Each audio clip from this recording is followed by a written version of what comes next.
यहाँ आज हम नाइसीरिया मेनिनजाइटिडिस या मेनिंगोकोकस या मेनिनजाइटिस इसके बारे में जानते हैं क्या है। नाइसीरिया मेनिनजाइटिडिस को मेनिंगोकोकस भी कहते हैं अपन इसे। यह बैक्टीरिया मनुष्य में क्या करता है, मस्तिष्क में उसमें जो एक प्रकार का बुखार, एक फीवर जिसे मस्तिष्क फीवर, ब्रेन फीवर, मस्तिष्क ज्वर, ये फैलाता है। यह रोग धीरे धीरे एक महामारी का रूप ले लेता है और मनुष्य को हानि पहुंचाता है। इस जो बैक्टीरिया की इसकी खोज वैद सलापम ने की थी इसकी खोज, और इसमें जो पेशेंट था उसका सेरिब्रोस्पाइनल फ्लूइड CSF में इस खोजा था इसको। इस रोग में होता क्या है, जो ब्रेन है ना उसके जो आवरण है, ठीक है, जो मेनिंजेज है, इसमें इन्फेक्शन हो जाता है। इसमें हेडेक है, सिर दर्द है और नाक से खून बहना, वॉमिटिंग, उल्टी का होना, ये इसके सामान्य लक्षण है। इसके कुछ एग्जाम्पल में देखें तो कन्वल्सन, एंठन या मूर्छा, कोमा, इसके सामान्य ये दूसरे लक्षण भी हैं। अन्य इन्फेक्शन की बजाय इसमें जो डेथ रेट है वो ज़्यादा होती है, इसमें मृत्यु दर ज़्यादा पाई जाती है। यह रोग विभिन्न प्रकार के पैथोजन रोगजनक जैसे वायरस, बैक्टीरिया, फंजाई, प्रोटोजोन, इनके द्वारा भी होता है। लेकिन जो नाइजीरिया मेनिंजाइटिस है, जो अपन यहाँ पे जो पढ़ रहे हैं, ये बैक्टीरिया के द्वारा, उसके बारे में अपन अध्ययन कर रहे हैं। ये बैक्टीरिया के द्वारा होता है जो अपन यहाँ पे जिसका अध्ययन कर रहे हैं। दूसरा तो इनकी अलग अलग जो बैक्टीरियल मेनिंजाइटिस है ना, ये अलग अलग बैक्टीरिया से होते हैं और इनकी जो डेथ रेट है वो अलग अलग है। जैसे ये माइक्रोबैक्टीरियम ट्यूबरकुलोसिस से भी होता है, नाइसीरिया जो मेनिंजाइटिस इसे पढ़ रहे हैं इससे होता है, या हीमोफिलस इन्फ्लुएंजा से भी होता है, नोकार्डिया एस्टेरॉइड्स से भी होता है। तो ये अलग अलग है। इसकी आकार की मॉर्फोलॉजी के बारे में देखें तो एक ग्राम नेगेटिव कोकाई बैक्टीरिया है। इसका आकार माइक्रोन में ये होता है 0.6 से लेकर 0.8 तक। ये जीवाणु सामान्यतः तो पेयर्ड युग्मित अवस्था में पाए जाते हैं और फ्लैट अपनी चपटी सतह सरफेस, फ्लैट सरफेस के द्वारा एक दूसरे से जुड़े हुए होते हैं। ये इमोटाइल, अचल नेचर के होते हैं और कैप्सूल इन पे पाया जाता है। स्पोर का निर्माण इन जो ग्राम नेगेटिव ये जो बैक्टीरिया है नाइसीरिया मेनिंजाइटिडिस, इसमें स्पोर का फॉर्मेशन इनमें नहीं होता, बीजाणुओं का निर्माण नहीं होता है।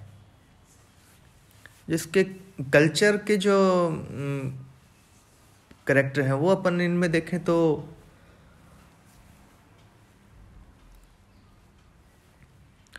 इन जीवाणुओं के कल्चर के लिए ब्लड है, सीरम है, एसिटिक फ्लूइड मीडियम है, उसकी आवश्यकता होती है। नॉर्मल कल्चर मीडियम में इनकी वृद्धि नहीं होती है। ये एरोबिक प्रकार का बैक्टीरिया होता है। 36 डिग्री सेंटीग्रेड तापमान है, pH 7.4 के आसपास है, 7.4 से लेकर 7.6 वो ज़रूरी है। इनमें कॉलोनी का निर्माण होता है। इनकी कॉलोनी के किनारे स्मूथ व राउंड गोल होते हैं। हीमोलाइसिस की घटनाएं भी इनकी कॉलोनी में, अगर ब्लड अगार है तो वो भी कल्चर करने पर उसमें हीमोलाइसिस की जो घटना है वो भी शो होती है। इसके संवर्धन के लिए ब्लड अगार, चॉकलेट अगार, न्यूयॉर्क अगार, थैलर मार्टिन अगार, मार्टिन लेविस अगार, न्यूयॉर्क सिटी मीडिया अगार, ये न्यूयॉर्क सिटी मीडिया मीडियम है, ये जो यूज किए जा सकते हैं इनके कल्चर के लिए। बायोकेमिकल रिएक्शन में इनमें अलग अलग काफ़ी इनमें भी पाई जाती हैं। इनके रेजिस्टेंस में आप देखेंगे तो मेनिंजोकोकस है, ये हीट है, ड्राई है, या जो पीएच है इसके परिवर्तन के प्रति ये ससेप्टिबल, अत्यंत सुग्राही होते हैं। इनको पेनिसिलिन, स्ट्रेप्टोमाइसिन, सल्फोनेमाइड एंटीबायोटिक है, इनके द्वारा नष्ट किया जा सकता है। इनको आसानी से 1 मिनट तक इनको 55 डिग्री सेंटीग्रेड पर अगर उबालें भी 1% फिनॉल में तो ये नष्ट हो जाते हैं। इनकी पैथोजेनिसिटी, इनका रोगजनकता है ये क्या, जो रोग फैलाते हैं किस प्रकार से वो प्रभावित करता है, वो ये इम्पोर्टेंट है, पूछ लिया जाता है कई बार एग्जाम में। तो जैसे ये जीवाणु क्या करता है, जो सेरिब्रो स्पाइनल जो मेनिंजाइटिस है ये इसमें रोग उत्पन्न करता है। इसमें ये केवल मनुष्य में ही पाया जाता है। ये इसमें जो बैक्टीरिया है नाक या मुख के द्वारा, माउथ के द्वारा ये प्रवेश करता है, और जो मस्तिष्क के चारों ओर, जो ब्रेन के चारों ओर जो उपस्थित है मेनिंजेज है, वो संक्रमित होकर ये जो सीएनएस, सेंट्रल नर्वस सिस्टम में प्रवेश कर जाता है।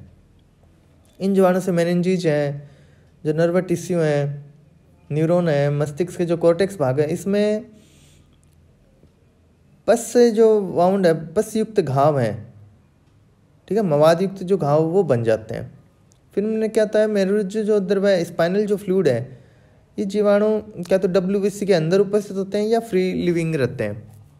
ज़्यादातर में तो जो रोगी है, जो मनुष्य, उसकी डेथ हो ही जाती है इसमें, और कई जो दिखाई देना बंद हो जाता है कईयों को, जॉइंट्स पेन भी हो सकता है, लंग्स वगैरह भी इसमें, और आंखें भी हैं वो भी ये प्रभावित होती हैं। एयर से, वायु से या अन्य पदार्थों से ये संक्रमित मतलब ट्रांसमिशन हो सकता है। गंदी बस्ती कुछ छोटे बच्चों हैं, उनमें ज़्यादा कीचड़ युक्त क्षेत्र हैं, वहाँ कोई रहता है तो ये ज़्यादा हो सकता है। बचाव के लिए कपड़े हैं जो वो गर्म पानी में धोने चाहिए, और जो भी गंदे पदार्थ हैं कुछ वो लगे, वो मिट्टी में ऐसे गाड़ देनी चाहिए उनको। ट्रीटमेंट के लिए आप सल्फेनामाइड ड्रग्स वगैरह हैं, पेनिसिलिन है, ये यूज कर सकते हैं। और अगर ट्रीटमेंट नहीं मिल रहा है व्यक्ति का, तो ये 90%, लगभग 80 से 90% रोगियों की जो मृत्यु हो जाती है इसमें। अगर उनको शीघ्रता से उपचार मिल जाता है तो मृत्यु की संभावनाएं हैं वो कम रहती हैं। धन्यवाद।